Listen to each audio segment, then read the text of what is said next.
Today I want to talk to you about something fascinating and often overlooked, how your clothes absorb energy and how they might be affecting you negatively. Yes, you heard me right. Your wardrobe isn't just about fashion, it's about energy, vibrations, and how they interact with your body and mind. You see, according to my research and teachings, everything in the universe is energy, including your thoughts, emotions, and yes, even your clothes. Now let's dive into the science behind it. Have you ever thought about what happens when you put on your clothes in the morning? It's actually pretty interesting. You see, when you wear clothes, they don't just sit there on your body. They come into contact with you. And as you go about your day, moving around and doing your thing, your clothes start to soak up energy from the world around you. It's like they're little sponges, soaking up whatever vibes are floating around. Now here's where it gets really cool. The energy that your clothes absorb can be either good or not so good, depending on what's going on around you. For example, if you're in a happy, positive environment, like a fun party or a sunny day at the beach, your clothes will soak up all those good vibes and pass them on to you. It's like wearing a little dose of happiness wherever you go. But on the flip side, if you're in a negative or stressful environment, like a crowded subway or a tense meeting at work, your clothes might pick up on those bad vibes instead. It's like they're absorbing all that negative energy and passing it on to you, making you feel stressed or anxious without even realizing it. Now here's where it gets interesting. Your body is like a sponge, soaking up the energy around you. And just like a sponge, it can become saturated with negative energy if you're not careful. This can lead to feelings of stress, anxiety, and even physical discomfort. But fear not, my friends. There's a solution to this problem, and it starts with being mindful of the clothes you wear and the energy they carry. You see, by choosing clothing made from natural fibers and colors that resonate with positive energy, you can create a shield of positivity around yourself. Take, for example, this piece of fabric. It's made from organic cotton, a material known for its ability to absorb and transmute negative energy. When you wear clothing made from organic cotton, you're not just dressing yourself, you're protecting yourself from the harmful effects of negative energy. I understand if you're a bit surprised. You might be thinking, how can clothes make such a big difference in how we feel? It seems kind of strange, doesn't it? But believe it or not, there's a really cool explanation behind it all. You see, it's all about the power of intention and this thing called quantum physics. Let me break it down for you in simple terms. First, let's talk about intention. Have you ever heard the saying, what you think you become? Well, there's a lot of truth to that. When you put your mind to something and set a positive intention, it's like sending out a little message to the universe saying, this is what I want. Now let's move on to quantum physics. This might sound like a big, fancy term, but it's actually pretty cool once you get the hang of it. Quantum physics is the science of the very small, the tiny particles that make up everything in the universe. And here's where it gets really interesting. In the world of quantum physics, things work a little differently than they do in our everyday lives. You see, at the quantum level, particles can be in more than one place at the same time, and they can even communicate with each other instantaneously, no matter how far apart they are. It's like magic, but real. So what does all this have to do with your clothes? Well, it turns out that everything in the universe is connected through this web of energy and information. And when you wear clothes with positive intentions, you're tapping into this cosmic energy source and amplifying its effects in your life. Now let me tell you something fascinating about the quantum realm. It's a bit like a giant spider web made up of energy and information. Picture it. Every little thing in the universe, from the tiniest atom to the biggest star, is connected in this intricate web. It's like a giant puzzle where every piece fits perfectly together. Now, here's where it gets really interesting. When you wear clothes that are filled with positive vibes and good intentions, it's like plugging yourself into this cosmic power source. You see, the energy in the quantum realm is all around us, just waiting to be tapped into. And when you wear clothes that are aligned with positive energy, you become like a magnet, attracting even more of that good stuff into your life. But how does it work, you might ask? Well, it's all about the law of attraction. You've probably heard of it before. It's the idea that like attracts like.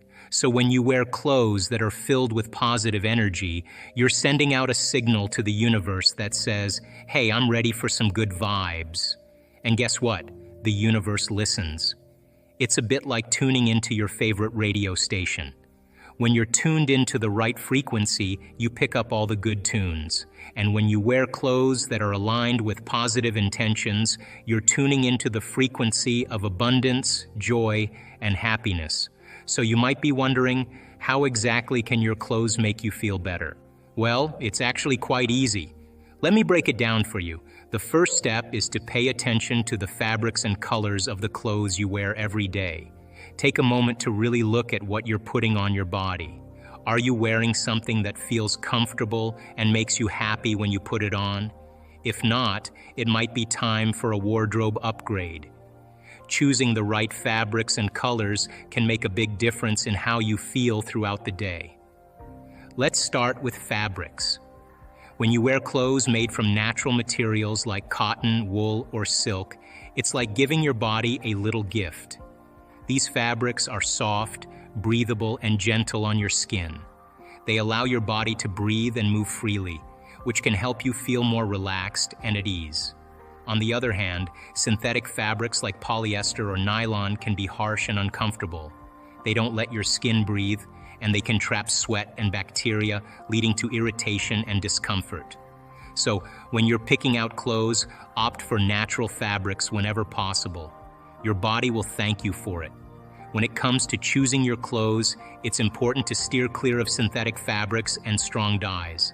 These materials can mess up how your body's energy moves and make you feel out of sorts and uncomfortable.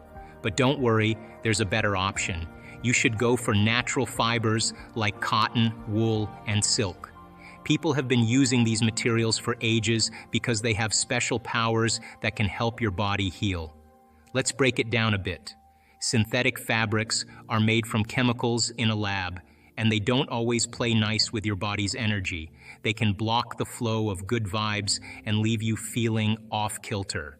And those bright dyes they use to color your clothes, they might make things worse by adding even more funky energy into the mix. It's not just about what you wear, it's also about how you care for your clothes. Take the time to wash them with natural detergents and hang them out in the sun to recharge and cleanse them of any lingering negative energy. So your clothes are more than just a fashion statement. They're a reflection of your energy and a powerful tool for enhancing your well-being.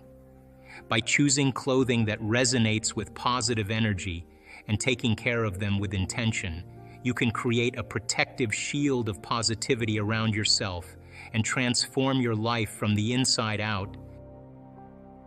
If you trust that you can go a little further, then all of those thoughts are just thoughts in your head that you have to create coherence around. So if you stopped and you said, I am going to master this moment, forget about going anywhere, doing anything, following instructions. I'm just going to walk, work with my body to get it back into the present moment and continue to unfold back into possibility. Here's my question. If you turn that battleship around even slightly by executing a will that's greater than that program, and you are in hot pursuit of your own freedom, and your brain and your personality is beating you up, I've had those moments. And you know what? It's David and Goliath. It has always seemed bigger than me because I've given it so much of my attention and so much of my energy. It is bigger than me. But when I no longer pay attention to it, just like not giving my power to it, now I can settle myself back into the present moment, and it's just the thought. And I examine that thought, I look at it, and I become very familiar and conscious of it. And then my brain will say, well, what about this? You did this wrong. It's too late. Give up. And then I address that thought. Now here's my question. 45 minutes of doing battle with your personality and continuously choosing love and unfolding deeper into it. If you make the effort to disinvest your attention and energy out of Goliath and pull energy back to you, but the next meditation that you have could be the easiest meditation for you to connect. Is it possible? So that had to come up for you in order for you to evolve through it. Yes or no? and your body is just saying, look, I'd rather be worrying about my taxes than connect to the divine. Yes or no? There's a book that was one of my favorite books I ever read. It's called The Red Lion. And The Red Lion is a great story of an initiate that murders an alchemist and drinks the Philosopher's Stone, drinks the Red Lion, the elixir of life that causes immortality. And he wasn't ready to drink this Philosopher's Stone. He wasn't of the right consciousness, and when he drank it, he never forgot any of his lifetimes, and he saw all his demons. And this book is this journey of this soul through different levels of every single lifetime you can imagine that you and I can relate to. And he runs into a secret society and he becomes initiated. And there's a chapter in The Red Lion called The Kilkyard. And I asked my children to read that chapter every year. Every year they have to read that chapter because the initiate sits down in front of a statue, an inanimate statue. And his job is to animate that statue and bring it to life. Are you with me? And for years, he wakes up in the morning, makes his tea, has his breakfast, and then all day he's putting his life force and his energy into animating this particular statue. And after years, he notices it swallows. He notices it moving its finger. And the moment he starts to realize that he could take something inanimate and bring it to life, he gives it more of his attention and energy. You with me still? Until it is a walking, talking being. As we begin to create more coherence in the brain, more coherence in the heart, you're creating a very profound laser, a Wi-Fi signal that can allow you to read information. Can't read it if you're separate. You can't read it if your brain's incoherent. You can't read it if your heart's incoherent. And so the more coherence and order you have, the more the experience gets enriched because you can't read that information unless you're ready for it. That's the point. So as people start getting through this and they start having very profound moments and they're now opening their heart and they can sustain heart coherence and they know how to create brain coherence, that's the formula. And now they have a laser. They have coherent light and information that can read information that exists beyond the senses. And the pineal gland, once activated, will transduce it into profound imagery. Whether you see with your eyes open or your eyes closed, it doesn't matter because it's more real than anything you've ever experienced. Let's have a small pause here. It's the next part. Dr. Zhou is going to talk about his research about the 4 states of matter. Listen carefully, this is very important. And so I started researching and I found that there's 4 states of matter. There's solids, there's liquids, there's gases, and the biggest, most abundant form of matter, what's called plasma. And plasma is when you have a negative charge and a positive charge, and they haven't formed an atom yet. So if you have a negative charge and a positive charge, then you're going to have an electrical current running between the two and a field around that current. And the universe really, stars connect through plasma. Everything connects through plasma. Intention is, you may say, I want a healing, I want a new job, I want a new relationship. Now, the moment you ask the question, the what if question, what would it be like to be in love? What would it be like to have a new job? What would it be like to be in a new relationship, to do whatever, to be healed?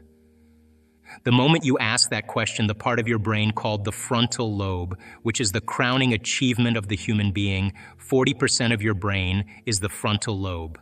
It's the workshop, it's the creative center. Frontal lobe has connections to all other parts of your brain. The moment you ask an open-ended question, you speculate a possibility. The creative center turns on, and it looks out over the landscape of the entire brain, and it begins to call up different networks of neurons that are stored in your brain based on something you've learned intellectually, knowledge, or something you've experienced in your life. Like, well, I know what it is to be in love, or I know what it is to have a good job, or I read a book about it, and it begins to call up these different networks of neurons, and then it seamlessly pieces them together to create a new idea, a new vision. Now listen, your body's gonna go like, well, we gotta get a cup of coffee, and you gotta go, I'm tired, and you gotta go, body, you're not the mind, I'm the mind right now. You're gonna sit here, I'm gonna feed you, you're gonna get your coffee, you're going to do all those things, but right now, this is my time. You're going to obey me, right? So now the body's no longer the mind, you're the mind. And so when it wants to get up and you become aware of it, you return back to the present moment. Every time you do, that's a victory. And you're changing some aspect of yourself. So then ask yourself, I do this all the time. Write down 4 thoughts that you're going to stay conscious of the whole day. I can't, it's too hard. You'd be surprised the moment you become conscious of what those thoughts are, how unconscious you've been to them all day, all for weeks on end. Write down what you speak, how you speak, 4 things you want to change, how you act, how do you act? Do you complain? Do you blame? Do you make excuses? Do you feel sorry for yourself? That's a victim consciousness. What emotions do you live by? Is it possible that you're so used to living by guilt you don't even know it's guilt, it just feels like you? Do you allow your energy to drop? Become conscious of those states of mind and body and review them and say, this is the old self. Then say, what thoughts do I want to fire and wire in my brain? And start firing and wiring and start feeling it. What behaviors will I demonstrate today? What choices will I make? One day, one lifetime, just like you did, rehearse them. Rehearse the whole entire thing. Begin to install the neurological hardware in your brain. And if you keep installing it, the hardware is going to become a software program, and you're going to start thinking and acting that way. And then here's the tough part. Can you teach your body emotionally what your future is going to feel like before it's made manifest? And don't get up until you feel that way. Now practice that for a few days and then see if you can stay in that state and watch all of a sudden all those weird doors start opening for you. Synchronicities, whatever they are. Number 2, take time at the end of your day before you lay down, and give thanks for your life. Feel gratitude and really teach your body what it feels like. The emotional signature of gratitude means you're getting something. If I give you something that's of value, you would say thank you because you would feel it, right? So when you're receiving, you're giving thanks. So gratitude is the ultimate state of receiving. So then people only accept, believe, and surrender to the thoughts equal to their emotional state. So if you're in a state of gratitude, every thought's gonna make it right down into your body. If you're saying, I'm healthy, I'm healthy, I'm healthy, I'm wealthy, I'm wealthy, I'm wealthy, and your body's programmed the negativity, it's saying, no, you're not, no, you're not, no, you're not, thought's going to stop right here. So as you elevate your state, there are about 100-200 different chemical reactions that go on in the body that begin to restore and repair the body in a state of gratitude. And so we've done the research to prove that. 10 minutes and just feel it with all of your heart. That's it. The third thing, and very important, take time. Whenever it is, sit down, close your eyes, and begin to just open your awareness to the space around you and just sense it and pay attention to it and become more aware of it. The act of opening your awareness begins to reduce the stress hormones and creates more coherent brainwave states. I'm doing it right now. It's just a practice. It's just a practice. And the more you do it, the better you get at it. Most of our thoughts and feelings come from our past experiences. They come from our memories. In fact, your brain is organized to reflect everything you know in your life. Your brain is a record of all the things you've learned and experienced to date. It's an artifact. And when you have an experience, when you're in the midst of an experience, all of your 5 senses plug you into the external environment. And as your brain is processing all of this vital sensory data, all of that information rushes back to the brain, and when it reaches the brain, it causes jungles of neurons to organize themselves into networks, to string into patterns, to reflect their interaction with their external environment. The moment those neurons organize into patterns, the brain makes a chemical, and that chemical is called a feeling or an emotion. And so experiences tend to create more long-term memories because it patterns or stamps or embosses networks of neurons into very specific patterns. And then the emotional quotient helps us to remember the event. So we learn something new intellectually. We also cause networks of neurons to form. The Nobel Prize laureate Kandel in the year 2000 found that when people learn just one bit of information, they double the number of connections in their brain from 1,300 connections to 2,600 connections. So if they didn't review that information or repeat it, the connections pruned apart. So we know then that learning semantic information begins to organize circuitry in the brain, and experiences enrich the brain. The end product of experience, of course, is the emotion, and it causes us to feel certain ways. You can remember where you were on 9/11. You can tell me who you were with, what time of day it was, what you were doing, because whatever you were seeing in that moment or hearing in that moment changed how you were feeling. And the moment you felt altered or you felt differently, significantly, your brain perked up and you paid attention to whatever caused that. And that event in and of itself is called a memory. So then most of our thoughts and feelings tend to be within the neural circuitry of the past and the emotions of the past chemically. So if you take a thought, thoughts are the language of the brain, and feelings are the language of the body, and how you think and how you feel creates a state of being. So if you combine a thought and a feeling, a thought and a feeling, a thought and a feeling, and you have a series of good thoughts that are connected to a series of good feelings, that cycle of thinking and feeling creates what's called an attitude. If you have a series of negative thoughts that are connected to some pretty bad feelings, you'll say, I have a pretty bad attitude today. So if how you think and how you feel creates a state of being, then attitudes are just shortened states of being. You feel good in the morning, you feel bad in the afternoon. If you take an attitude, an attitude, an attitude, and you begin to string attitudes together, when you combine an attitude, an attitude, an attitude, you start to form what's called beliefs. Now, a belief is just a thought you keep thinking over and over again until you hardwire it in your brain. And because beliefs are based on past experiences, then the very boundaries of our beliefs are how we feel. And so when our beliefs get challenged, it typically doesn't feel right. I know from the research that we've done that the redundancy of thinking and feeling and thinking over time, for example, a person has an insecure thought, then they feel insecure. The moment they feel insecure, they think more insecure thoughts. They fire and wire more circuits in their brain to feel more chemicals of insecurity. And then once they're feeling insecure, they think more insecure thoughts. And they do this over and over again. Right on the other side of your fear is courage. Right on the other side of your sadness is joy. It's the same energy. It's just trapped in the body. And when you stretch yourself past that point and you break free from the chains of those emotional addictions, the side effect of that is called joy. And the body is liberated from that level of mind. And when that happens, there's available energy to create with. And so when you break through that, you begin to love yourself. You begin to respect yourself.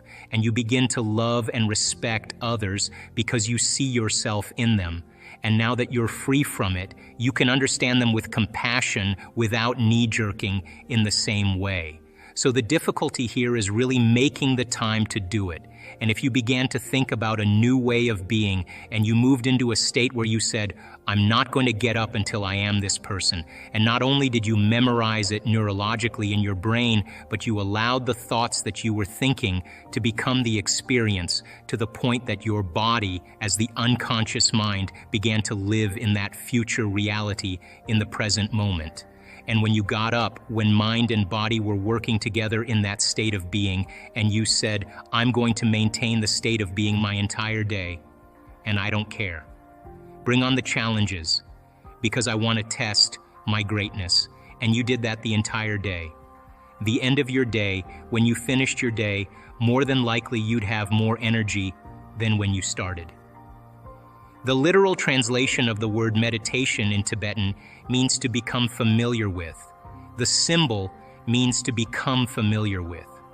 So if you're becoming conscious of or familiar with your unconscious self to the point you're so conscious of your unconscious thoughts, so familiar with your unconscious habits, and so aware of your emotions that you would never let them go by unnoticed by you. There's no chance for you to return back to the old self, to know thyself. So people wake up in the morning and they start thinking about their problems. And those problems are memories in the brain that are connected to certain people and certain things at certain times and places. So they wake up in the morning and they start thinking in the past. Now, the moment they start having those thoughts, every one of those experiences has an emotion associated with it. So when they start thinking about their problems or the problems of the world or the problems of their body or whatever it is, problems at work, they all of a sudden start to feel the correlated emotion. So now their body's in the past. So now people then get caught up in an emotion, they reaffirm their identity, they could wake up in the morning and feel nothing at all. And then all of a sudden they say, well, wait a second, I've got to get back to myself. So they start thinking about their problems, and here come the emotions. And they say, oh, now I feel like me again. So those emotions then begin to influence our thoughts. Like if you feel like a failure, you're going to think you're a failure. And when you think you're a failure, you're going to feel like a failure. And when you feel like a failure, you're going to think more thoughts equal to being a failure. And the cycle of thinking and feeling and feeling and thinking causes you to say, I am a failure. And the repetition of that process of thinking and feeling and feeling and thinking conditions the body to become the mind of that emotion. Now the emotion is stored in the body. Now the body's literally in the past. And the body, as the unconscious mind, doesn't know the difference between the actual experience that's creating the emotion and the emotion that you're creating by thought alone. Your body's believing it's in the same experience 24 hours a day, 7 days a week, 365 days a year.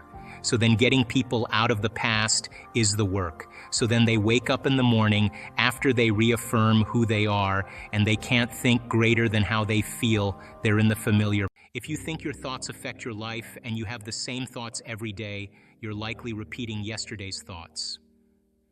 Most people do. If you don't wake up each day with a vision of your future, you're probably living by the memories of your past. This means your life will be predictable and stuck in the same patterns. Would you agree? Our brain stores past experiences. If you're not creating a new future, it's possible you believe more in your past than in your future. Many people might not want to create a new future because they're more attached to their past. They often romanticize their past, reliving it every day. This means they view their life through the lens of their past, not as it is now. They might think and feel the same way they did before, causing them to see life according to that old story. When asked why they are the way they are, they often describe their past events as defining moments that have stuck with them. Research shows that much of what people remember about their past isn't even true. They're often recreating a miserable story that never really happened, just to avoid change. Most people may say they want a new life, relationship, or career, or they want to be healthy. But if 95% of their subconscious is stuck in the past, their thoughts about health and success won't reach their body. The body is programmed by past experiences. So if you teach someone to focus on a vision of their future instead of their past, they will need to think differently.